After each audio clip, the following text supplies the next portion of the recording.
In today's video, I'm going to show you on how you can recover your BlaBlaCar account.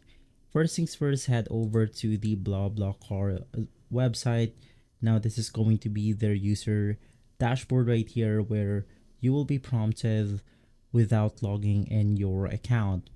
From here, you can simply click on the profile icon. You can see this at the top right corner of the screen, which will show up two options, the login and sign up.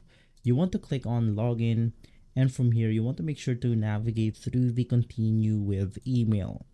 Inside this page, we have the forgot password button, so just click on it, enter your email address, and from there BlaBlaCar will send you a verification code on which you have to enter.